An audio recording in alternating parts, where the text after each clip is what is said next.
Oke teman-teman, kembali lagi hadir di channelnya Yuka Kusnanda. Kita sekarang berada pada segmen analisis peraturan perundang-undangan, analisis objek peraturan. Sekarang kita fokus kepada peraturan yang saya berawal dari saya nonton di trending YouTube. Itu nomor 1 waktu hari Jumat kalau nggak salah. Itu hari Jumat itu sudah 1 hari itu sudah mendekati sudah lebih daripada 2 juta viewers, sehingga saya lihat gitu ya saya lihat ternyata itu memang dahsyat sekali gitu isinya, yaitu tentang ABK atau anak buah kapal warga negara Indonesia yang meninggal di sebuah kapal laut internasional kapal laut milik Cina atau Tiongkok. Kemudian jenazahnya itu dilarung ke laut atau dibuang ke laut, atau intinya dimakamkannya itu dibuang aja ke laut, bukan dibuang, maksudnya dilempar apa gimana bahasanya yang mungkin lebih tepat, lebih baik begitu.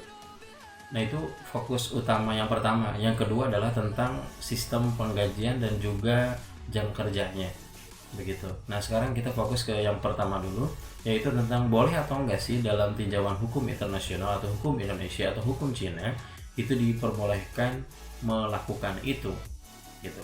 Nah, alangkah lebih adil kita harus melihat dari 3 sudut pandang. 1, hukum Indonesia. 2, hukum Cina atau hukum Tiongkok. Kemudian yang ketiga yaitu hukum internasional. Nah, jujur saja yang kedua, yaitu untuk yang Cina, sejujur saja saya tidak bisa melihat tinjauan hukum dari hukum Cina. Kenapa? Karena keterbatasan bahasa saya. Sekalipun saya punya filenya, yang notabene sebenarnya saya tidak punya juga filenya, dan kalaupun saya punya filenya, itu saya nggak bisa membacanya, nggak bisa sama sekali begitu, karena memang hurufnya juga bukan Latin, dan sebagainya juga saya nggak bisa berbahasa Cinanya begitu.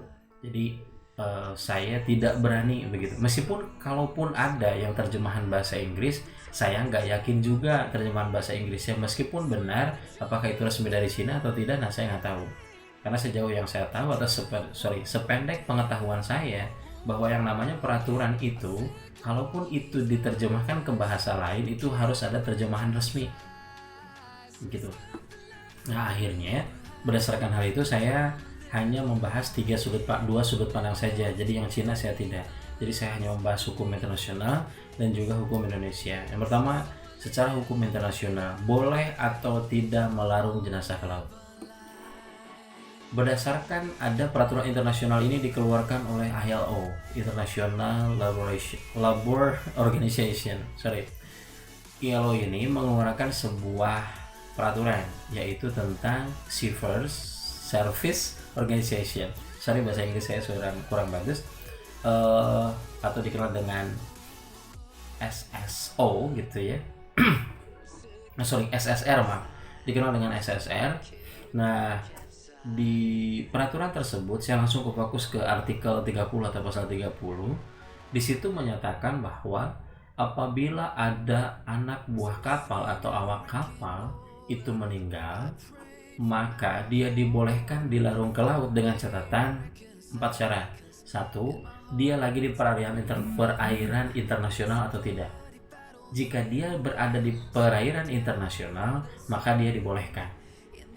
Nah, berdasarkan berita yang saya tahu, saya jujur saja meskipun saya tahu, tapi saya tidak berhak memberikan semacam opini apakah terhadap kasus ini termasuk kategori yang mana. Saya cuma ngasih tahu aja bahwa jika itu di perairan internasional berarti dibolehkan. Nah, silakan Anda cari sendiri apakah dilarungnya itu di perairan internasional atau bukan. Kemudian yang kedua, dia itu sudah 24 jam atau lebih meninggal di kapal tersebut, atau dia memiliki penyakit menular. Jadi kalau misalnya sebelum 24 jam tapi dia punya penyakit menular, boleh langsung dilarung ke laut. Kemudian yang ketiga, dia harus memiliki sertifikat kematian dari dokter kapal yang ada di sana gitu. Kan setiap kapal laut itu yang internasional, yang perusahaan internasional atau TNC, Transnational Corporation, itu biasanya ada dokter kapal. Cuman kalau misalnya tidak ada berarti tidak perlu. Karena di artikel 30 itu ada dalam kurung menyatakan bahwa if available, artinya jika ada. Kalau dokternya itu memang tidak ada, ya tidak harus memakai yang poin yang ketiga ini. Kemudian selanjutnya adalah yang terakhir, yaitu jika di di kapal laut tersebut tidak ada tempat penyimpanan untuk jenazah. Begitu. Kalau misalnya tidak ada, maka dibolehkan dilarung ke laut. Begitu. Nah, ketika 4 syarat tersebut itu salah satunya ada, maka dibolehkan. Gitu dalam artikel 30 tersebut. Kemudian ternyata katakanlah di poin yang kedua, yaitu dia memiliki penyakit menular, katakanlah seperti itu, atau apalah di poin yang pertama gitu contohnya. Artinya salah satu syarat terpenuhi, maka ada syarat selanjutnya yang wajib dipenuhi gitu oleh kapten kapalnya, yaitu dia harus melakukan upacara kematian sebagaimana biasanya yang ada di sana, sesuai dengan kondisi yang ada, sesuai dengan peralatan yang dimilikinya. Begitu, dia harus biasa ada upacara kematian dan sebagainya. Dan ada yang saya underline banget, itu adalah diharuskan untuk direkam dan difoto sedetail mungkin. Itu di pasal 30 itu sampai menuliskan bahwa pokoknya mah sedetail mungkin itu harus direkam dan juga difoto gitu. Ini kenapa penting? Karena itu nanti dokumentasi tersebut itu nanti akan diteruskan oleh perusahaan pemberi kerja, diteruskan kepada keluarganya yang ditinggalkan, bahwa ini sudah melalui tahapan ABCDFGH, dan ini adalah buktinya, ada fotonya, kemudian ada videonya. Begitu. Nah, itu dari hukum internasional tentang pelarungan ini. Nah, sekarang pertanyaan selanjutnya adalah bagaimana dengan hukum nasional di Indonesia? Hukum nasional di Indonesia, kita mengambil sudut pandang hukum di Undang-Undang Nomor 18 Tahun 2017, yaitu tentang perlindungan pekerja migran Indonesia, atau dikenal dengan Undang-Undang PPMI. Nah, Undang-Undang PPMI ini banyak pasalnya. Saya fokus terhadap salah satu pasal yang berkaitan dengan ini, yaitu pada poin pasal 27 angka 2 huruf C gitu, menyatakan bahwa jika dalam kondisi ada pekerja migran Indonesia itu meninggal, maka perusahaan pemberi kerja berkewajiban, di poin C itu, berkewajiban untuk memulangkan jenazahnya, kemudian dibawa ke daerah asalnya atau ke rumah keluarganya, terus kemudian dimakamkan dan segala biayanya ditanggung oleh perusahaan pemberi kerja tersebut.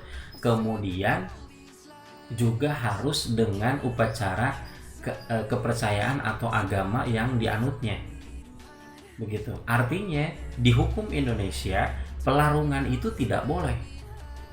Pertanyaan selanjutnya adalah apakah hukum internasional ini tidak atau bertentangan dengan hukum Indonesia? Nah, itu pertanyaan selanjutnya. Mari kita lihat strukturnya terlebih dahulu. Dalam struktur hukum internasional itu sederhananya begini. Tidak ada hukum internasional manapun dibuat organisasi internasional sebesar apapun yang dia bisa mengintervensi hukum nasional sebuah negara. Gitu.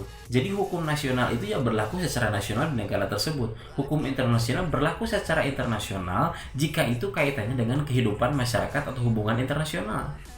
Tapi dia tidak bisa mengintervensi hukum nasional sebuah negara. Nah, bagaimana caranya? Atau nggak penting dong kalau misalnya hukum internasional itu dibuat tapi tidak bisa mengikat yang ada di dalam negara tersebut. Kalau mengikat negara iya, begitu. Namun untuk mengikat kepada negara tersebut harus ada penundukan namanya. Penundukan ini yang dimaksud dengan ratifikasi. Nah, ratifikasi internasionalnya itu sudah ada di Indonesia berdasarkan Undang-Undang Nomor 6 Tahun 2012 tentang pengesahan Konvensi Internasional Perlindungan Pekerja Migran dan Keluarganya. Begitu. Dikeluarin di Undang-Undang Nomor 12. Nomor 6 Tahun 2012. Begitu.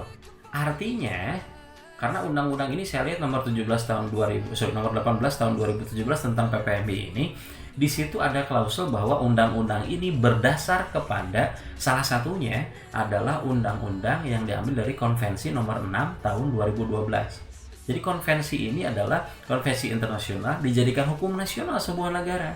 Nah, ketika DPR membuat undang-undang ini atau ketika DPR meratifikasi konvensi ini, DPR berhak untuk merubah, memodifikasi, intinya nggak perlu serta-merta hanya diterjemahkan doang dari bahasa Inggris kemudian jadi bahasa Indonesia. Itu nggak perlu, bahkan diwajibkan, bahkan diharuskan untuk disesuaikan dengan ideologi negara kita. Kenapa? Karena memang landasannya adalah Pancasila ketika membuat sebuah undang-undang itu. Jadi jangan sampai ada sebuah peraturan internasional atau hukum internasional yang datang ke Indonesia atau yang Indonesia ikut tanda tangan, tapi ketika diratifikasi ternyata bertentangan dengan Pancasila. Itu jangan sampai seperti itu. DPR hanya memastikan itu. Jadi DPR berhak untuk memodifikasi, berhak untuk memberikan apapun yang jelas, karena itu adalah nanti akan hukumnya menjadi hukum Indonesia. Nah, ini untuk membahas supaya bahwa tidak boleh menyatakan bahwa ini bertentangan dengan hukum internasional, bertentangan dengan hukum nasional. Nah, itu enggak gitu. Karena Indonesia dalam undang-undang ini nomor 18 tahun 2017 menyatakan bahwa berdasar kepada konvensi ini, dan konvensi nomor 6 yang sudah diratifikasi nomor 6 tahun 2012. Begitu. Jadi pada prinsipnya bukan sebuah pertentangan, tapi justru sebuah kewajiban sebagai kita pemerintah Indonesia, sebagai perusahaan yang ada di Indonesia, yang memberi kerjanya yang merupakan wilayah hukum Indonesia, dia bertanggung jawab terhadap pelarungan jenazah ini. Begitu. Clear ya? Oke. Nah, kemudian selanjutnya adalah kita fokus yang kedua, ini yang terakhir, yaitu tentang jam kerja. Gitu. Di jam kerja ini menyatakan bahwa di video yang trending di YouTube itu menyatakan bahwa katanya itu dalam 13 bulan itu baru dibayar, dan ketika dihitung oleh media tersebut itu 1 bulan kalau dirupiahkan itu hanya sekitar 100.000. 1 month 100. 1 bulan itu cuma 100.000. Nah, mari kita lihat ini melanggar aturan atau tidak. Nah, kebetulan saya hanya punya referensinya itu dari tinjauan hukum yang masih di Undang-Undang nomor 18 tahun 2017 tentang PMI ini, dinyatakan di pasal 4 yang namanya pekerja migran itu adalah di poin C pasal 4 angka 1 huruf C mengatakan bahwa yang dimaksud dengan pekerja migran Indonesia adalah anak buah kapal atau awak kapal di perikanan. Begitu. Artinya ketika kita membahas ini, berarti benar nih pekerja migran yang dimaksud yang dalam kasus tersebut adalah memang dia di poin C ini. Nah, kemudian di pasal 6 menyatakan bahwa dia berhak untuk diberikan sebuah gaji atau sistem penggajian berdasarkan 3. 1. Undang-undang atau hukum internasional yang mengaturnya. Kemudian perusahaan yang pemberi kerjanya. Kemudian yang kedua adalah hukum sistem penggajian di negara pemberi kerjanya, dalam hal ini berarti sistem penggajian yang ada di Cina. Kemudian yang ketiga adalah perjanjian antara Indonesia dengan Cina, atau yang terakhir yaitu adanya perjanjian kerja. Jujur saja dari 3 hal yang sebelumnya itu saya tidak tahu. Begitu, apakah Indonesia dengan Cina itu ada perjanjian internasional khusus warga negara Indonesia tentang pengajian, saya belum tahu.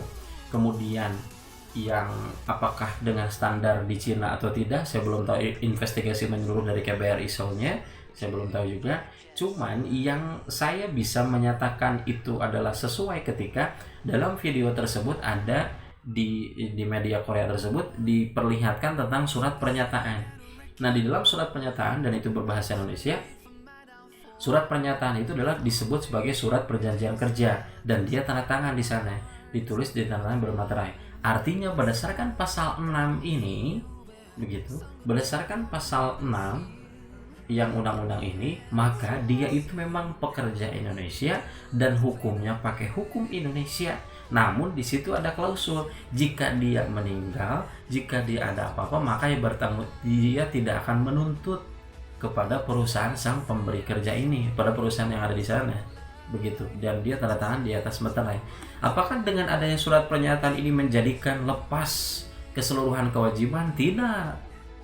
begitu. Karena ini kaitannya dengan kewajiban negara melindungi warga negara Indonesia di negara manapun. Ini kaitannya dengan kesana, begitu. Jadi negara itu tidak tunduk kepada hukum individu, begitu. Ya negara punya kewajiban hukum, punya kedaulatan hukum tersendiri, begitu. Itu kondisinya.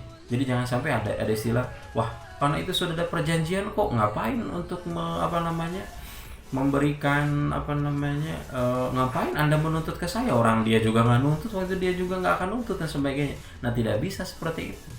Kenapa? Karena wilayah hukumnya berbeda.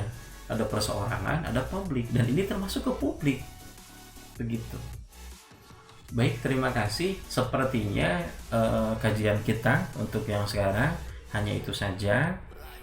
Terima kasih sudah nonton. Jangan lupa subscribe gitu ya. Semoga saya makin semangat juga gitu ya untuk menganalisis undang-undang yang lain atau yang lainnya. Jika memang menurut Anda bahwa saya banyak kesalahan menganalisis hukumnya, alangkah lebih baik Anda komentar dengan cara yang baik, kemudian silahkan di komentar, kemudian berikan masukan saja ke saya senang banget, begitu. Akhirnya saya nanti jadi makin banyak ilmu. Pak, ini salah di sini, Mas, ini masalahnya di sini, Kang, salahnya di sini, gitu. Disilahkan untuk memberikan komentar supaya kita makin banyak ilmunya, begitu. Terima kasih untuk segmen ini, semoga kita bahagia selalu dan kita tidak lupa bahagia. Semangat!